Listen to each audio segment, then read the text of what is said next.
السلام علیکم ورحمۃ اللہ وبرکاتہ۔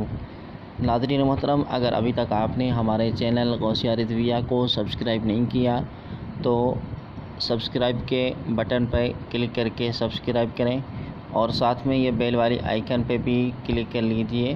تاکہ سب سے پہلے نیو ویڈیوز آپ لوگوں تک پہنچتی رہیں،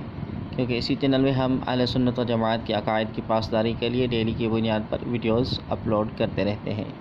بیعت کی کتنی قسمیں ہیں، بیعت کا لغوی معنی کیا ہے اور بیعت کی شرعی حیثیت کیا ہے؟ پہلے یہ سمجھیں کہ بیعت کا لغوی معنی ہے، یہ باع یبیع بیعتن سے ہے۔ اس کا معنی ہے بیچنا، عہد و پیمان کرنا، معاہدہ کرنا۔ نبی کریم صلی اللہ تعالیٰ علیہ وسلم کی بارگاہ اقدس میں جو لوگ آتے، سرکار دو عالم صلی اللہ تعالیٰ علیہ وسلم ان سے بیعت لیتے۔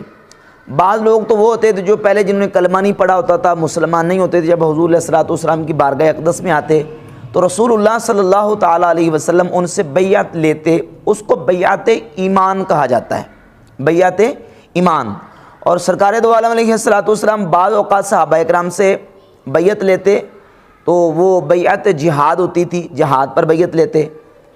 صحابہ کرام نے خلفائے راشدین کے ہاتھ پر بیعت کی، یہ بیعت خلافت ہے۔ بیعت ایمان، بیعت جہاد اور بیعت خلافت۔ اب غیر مقلدین اور تصوف کے مخالفین، صوفیہ کے مخالفین کہتے ہیں بس جی بیعت کی بس یہی قسمیں ہیں،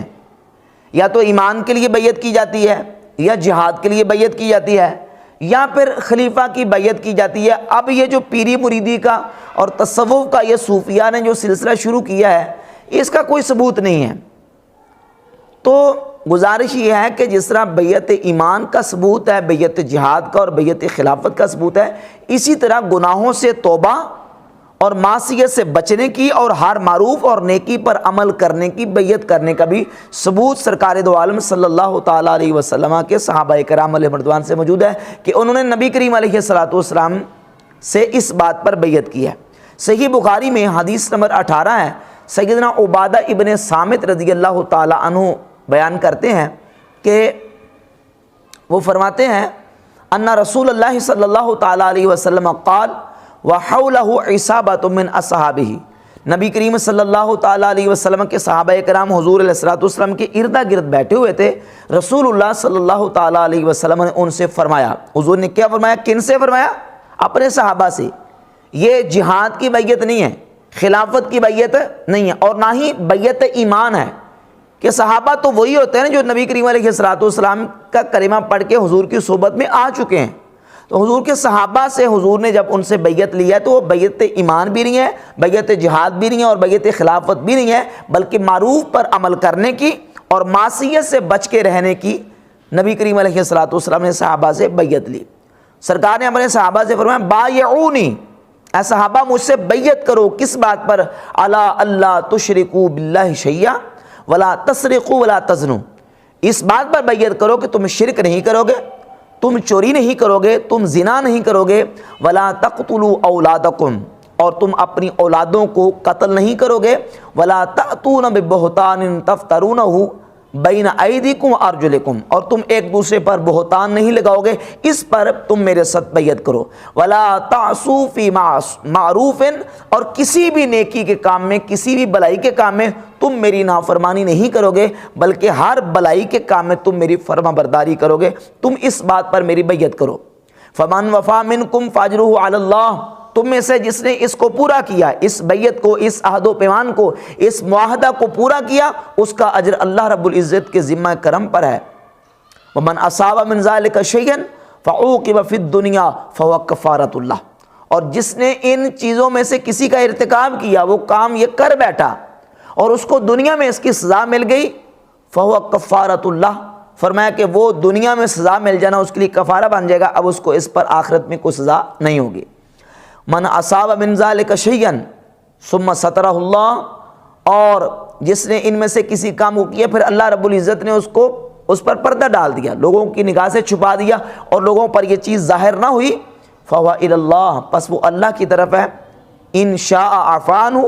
وَإِن شَاءَ عَاقَبَهُ، اللہ رب العزت چاہے تو معاف کر دے، درگزر فرمائے، اور چاہے تو اللہ رب العزت جل شانہ اس پر گرفت کرے۔ عبادہ ابن صامت رضی اللہ تعالیٰ عنہ حدیث کے راوی فرماتے ہیں فَبَايَعْنَاهُ عَلَى ذَلِكَ،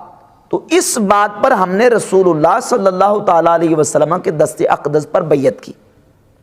اب یہ جو عبادہ بن صامت رضی اللہ تعالیٰ عنہ بیعت کا ذکر کر رہے ہیں، یہ بیعت ایمان نہیں ہے، بیعت جہاد نہیں ہے، اور بیعت خلافت بھی نہیں ہے، بلکہ یہ وہ بیعت ہے جس کا سلسلہ، جو مسند ارشاد کا سلسلہ صوفی کرام نے جس کو تھاما، اور یہ جو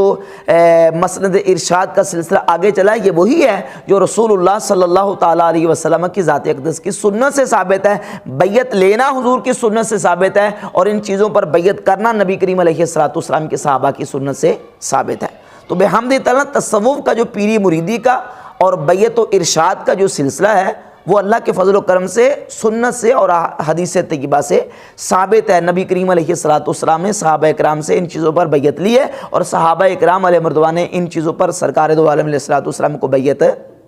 اس پر کی ہے۔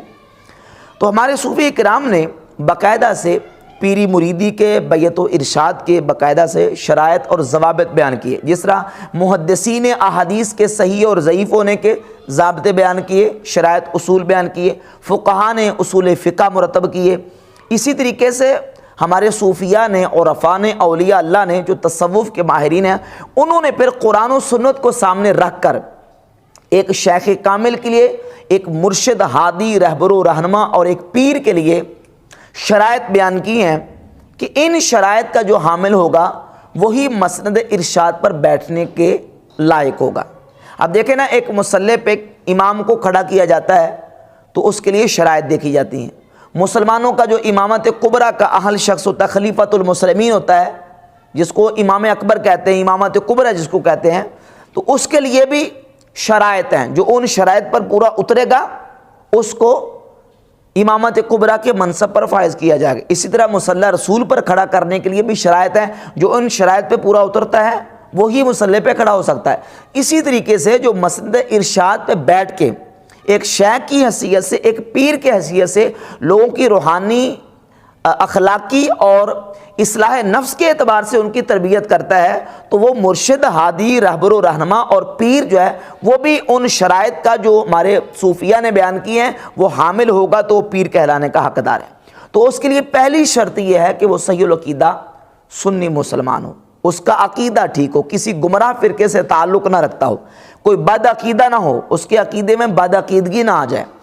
اس لیے کہ بد عقیدہ جو ہے، گمراہ شخص، وہ اللہ رب العزت کی بارگاہ کا مبغوض ہے، اللہ رب العزت کا غضب ہے اس پر، اللہ رب العزت اس سے راضی نہیں ہے، اس کا کوئی عمل، اس کا نفل، اس کا فرض اللہ رب العزت کی بارگاہ میں قابل قبول نہیں ہے۔ لہٰذا ایسا بندہ جو بد عقیدہ ہو، جس کا عقیدہ صحیح نہیں ہے، وہ شیخ اور مرشد ہادی اور رہبر و رہنما بننے کے قابل نہیں ہے۔ عقیدہ صحیح ہونا یہ پہلی شرط ہے پیر کے لیے، اور بحمد تعالیٰ عقیدہ اہل سنت و جماعت کا صحیح ہے، تو یعنی صحیح العقیدہ سنی مسلمان ہونا پیر کے لیے شرط ہے۔ رافضی ہو، خارجی ہو، مرجیہ ہو اور قدریہ ہو، جبریہ ہو، یا کسی اور گمراہ فرقے سے تعلق رکھتا ہو، وہ پیر کہلانے کا حقدار نہیں ہے۔ دوسری شرط شیخ کے لیے یہ ہے کہ شیخ عالم ہو،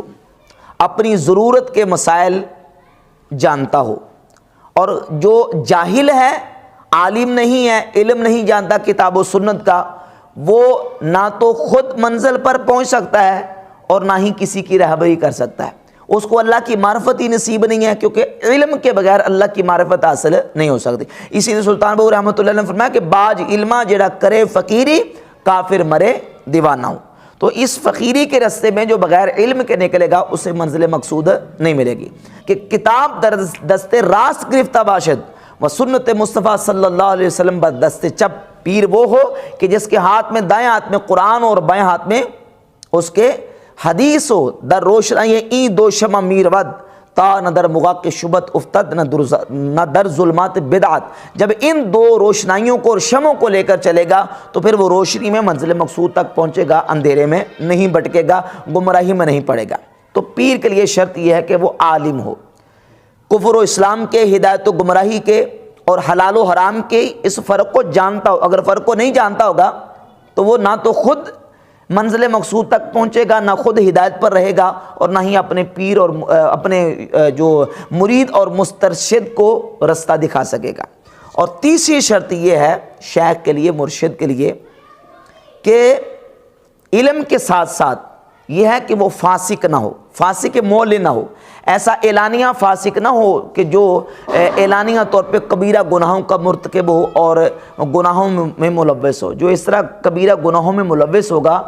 وہ کسی کی رہبری اور رہنمائی نہیں کر سکے گا۔ اور چوتھی شرط یہ صوفیہ نے جو شرط اہل باطن کے اجماع سے جو ثابت ہے کہ اس کا متصل سلسلے سے اس کو اجازت ہو، سلسلہ صحیحہ متصلہ سے اس کو اجازت ہو، بغیر اجازت کے وہ رہبری اور رہنمائی نہیں کر سکتا۔ تو جو ان 4 شرائط پہ پورا اترے گا وہ شیخ ہوگا، اور اس کو اپنی انسان ظاہری اور باطنی فلاح کے لیے اور اپنی تربیت کے لیے اپنا مرشد، ہادی، رہبر اور رہنما قرار دے کر اس کی رہنمائی میں جب سلوک کی منازل طے کرے گا تو منزل مقصود تک پہنچ جائے گا۔